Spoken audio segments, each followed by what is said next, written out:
Whether it's your business, your finance, your career, your family or your life, it's time for Dollars with Sense, the show where our experts show you how to work smarter, not harder. Dollars with Sense is here to help.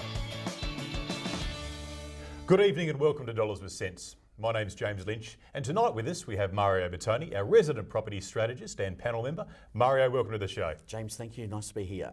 Mario, it's always good to see you, and I've got a couple of points that I wanted to discuss with you tonight. Interesting, okay. Yeah, absolutely. A couple of data points. Look, the first was the RBA decision with respect to interest rates remaining the same. Yes. And the second one was an article that came out in the Fin Review, not this weekend, but last weekend, right, about stamp duty not having an effect or a positive effect on first home ownership. Right. And in fact that it was driving the prices high. Mm-hmm. So we've got two different policies essentially happening here. Okay, so we've got monetary policy by way of interest rates, yes, and controlling the cost of money, and then fiscal policy by way of, I suppose, government instruments for tax revenue collection, so on and so forth.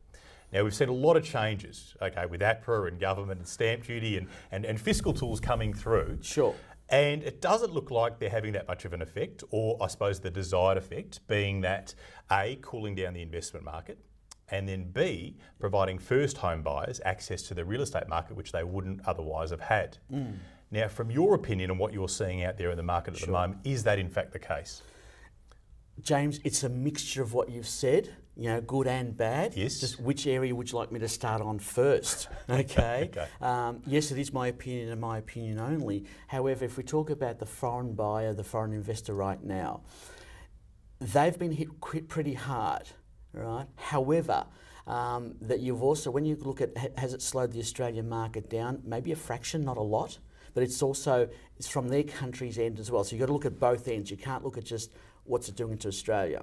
Okay, what we've found and what we're finding ourselves is that depending on which your clientele you have as a foreign investor and where they're coming from, it's had no effect.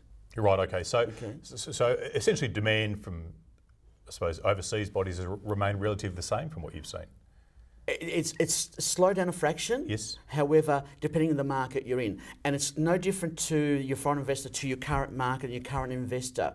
If they can only just afford now, anything the government introduces or the banks do with money, they can't afford it. Yeah, okay, right. So the people who can afford it, they go, I can still buy it, all right? And with the foreign investors, when they look at buying in Australia, and I'm going to talk about buying in Victoria and Melbourne, okay, opposed to buying in England, London, Manchester, Liverpool, Toronto, in Canada, or in Singapore, our stamp duty rates are still small. Okay, so from an international perspective, yes, stamp duty is still quite low. It hurts them from what they were paying to what they're paying now. However, it's still a lot less than some of the international places. Right, okay. Right? So they're still looking at Australia quite strongly.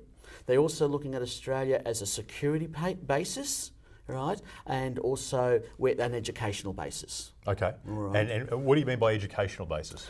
My children are going to go to university. Oh, I see. Where am I going to send them? The best universities are around the world, and in Australia we're actually quite lucky because we've got some, and you know, if you believe in the top 100, we've got 4 or 5 universities.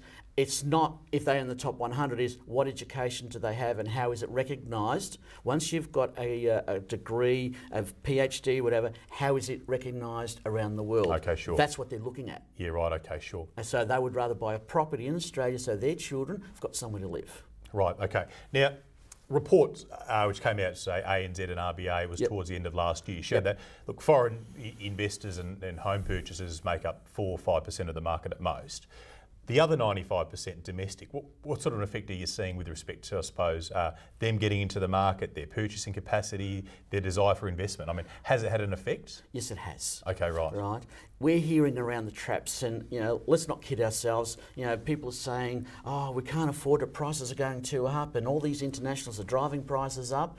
Well, I'm sorry, stop and smell the roses and have a look at what's really happening, right? A lot of the government putting in roadblocks. So a lot of the financial institutions are putting in roadblocks. So therefore, that's what's slowing the market down. A developer, a residential developer, trying to release some land, the red tape that guy's got or that person has to go through before it's actually released onto the market drives the price up. Right, Supply okay. and demand. So instead of releasing 70, 80, 90, 100 blocks at a time in a region.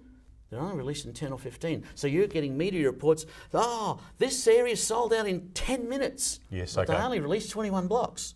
Yeah, right, okay. So what we're seeing on a fiscal level is, changes to taxation rates, stamp duty rates, depreciation schedules have certainly changed. Yes. And also borrowing capacity, on investors. Yes. So we're kind of tinkering in the market a little bit, but on a macro level, we're just in a position where supply is just not meeting demand. Correct. Yeah, right, okay. James, in Victoria alone, and please, I'll stand to be corrected, so if anyone says, Mario, you're wrong, that's fine. Yeah. But, in Victoria alone, we're getting close to 10,000 people per month migrating to Victoria. We're not talking about people coming for a holiday and going. These are people coming to live and work in Victoria. Yeah, of course. That is from the Bureau of Statistics. Now, if I'm out, I'm only going to be out a little bit either side. I'm not. Yeah, that's right. So therefore, where are you going to put them? Where are you going to live? Where are they going to live? What employment? Yeah, okay, absolutely. And I've got to be very careful here, James, because I can get really on a rant here, and I'm scared a swear word might come out. We need, and I'll use the word government officials as a nice word. We need the economic people in the big four banks and the lenders to have a real good look at what they're doing to the economy. They're trying to slow it down, but the more you slow it down, the higher the prices go up. You were talking about first home buyer, okay? Every time a different first home buyer scheme seems to be introduced to help the first home buyer, guess what happens to the prices? They go up. They go up, yeah. Why? Because the owner of a home goes, well, hold on, if they're getting 10,000 or 20,000 or 30,000, I want a piece of that. The developer wants a piece of that. The builder wants a piece of that. So who are the poor people that miss out? Yeah, well, that's right. The end user. Yeah, of course. Right? So this is where, and now I'm now starting to talk to a lot of people who are starting to become like-minded. Right, what do we need to do? Realistically, what do we need to do? Form that panel and then go to the government, and look at bipartisan agreement, say, this is an idea we have. Now, they've all got their own little bodies around the place, and that's great. What we need is a group of people, let's get together. Forget about all the bureaucracy, forget about all the financials, forget about all the hairy-fairy, fluffy stuff. Realistically, common sense, what do we need? How do we do it? Yeah, okay. And then present it. Excellent. Thank you so much for that, Mario. Thanks, James. Well, there you have it. We've had Mario Ber, resident property strategist and panel member here at Dollars with Sense.